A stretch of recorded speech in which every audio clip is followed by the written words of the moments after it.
আজ আমি তোমাদের দেখাবো জগন্নাথের গুন্ডিচা মন্দির। জগন্নাথ যখন 7 দিনের জন্য মাসির বাড়িতে আসে, যেখানে জগন্নাথের সেবা পুজো করানো হয়, সেই মন্দিরকেই বলা হয় গুন্ডিচা মন্দির। বছরে একবার জগন্নাথ তার ভক্তদের দর্শন দেওয়ার জন্য শ্রী মন্দির থেকে বাইরে আসে। চলো শুরু করা যাক। মায়াপুর থেকে সকাল সকাল বেরিয়ে পড়লাম কলকাতার উদ্দেশ্যে। আজ রাস্তায় প্রচুর গাড়ির চাপ, আজ আসতে অনেকটা টাইম লেগে গেল। আমরা মা ফ্লাইওভার হয়ে রওনা দিলাম। কলকাতার বুকে সবথেকে নাম করা হোটেল রয়্যাল বেঙ্গল, তার সামনে দিয়েই যাচ্ছি। দেখো গাড়ির প্রচুর চাপ। বহুবার এসছি কিন্তু এত জ্যামের মধ্যে কোনোদিন পড়িনি, আজ প্রচুর জ্যামের মধ্যে পড়েছি। দুটো বিল্ডিংকে একসাথে যুক্ত করেছে, ওটা হচ্ছে একটা সুইমিং পুল, খুব সুন্দর। এখনো ওপেনিং হয়নি, কিছুদিনের মধ্যে ওপেনিং হয়ে যাবে।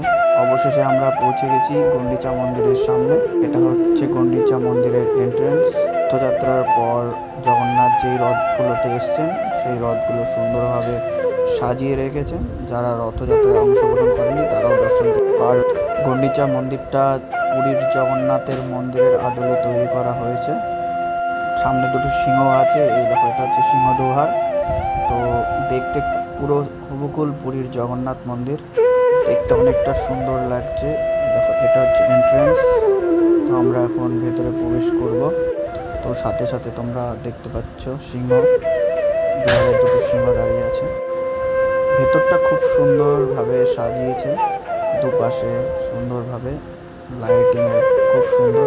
আমরা যখন প্রবেশ করেছিলাম তখন জগন্নাথের ভোগ লাগানো হয়েছিল, তো জগন্নাথ তখন অলটার বন্ধ ছিল। চারিপাশটা ভালোভাবে একটু দেখে নিলাম, তার সাথে সাথে একটু ভিডিও করা হয়ে গেল, আমি যাতে তোমাদের দেখাতে পারি তার জন্য।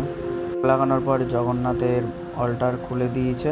আমরা দুপুর টাইমে গিয়েছিলাম, তো তখন ভোগ আরতি চলছে। এখন মহাপ্রসাদ পেয়ে বেরিয়ে পড়লাম বাড়ির উদ্দেশ্যে। আসার পথে শোলে মুভির সেই জয় বীরুর কথা মনে পড়ে গেল বাইকটা দেখে। ভিডিওটি ভালো লাগলে লাইক, কমেন্ট, শেয়ার করে দিও। যারা যারা গিয়েছো অবশ্যই কমেন্টে জানিও।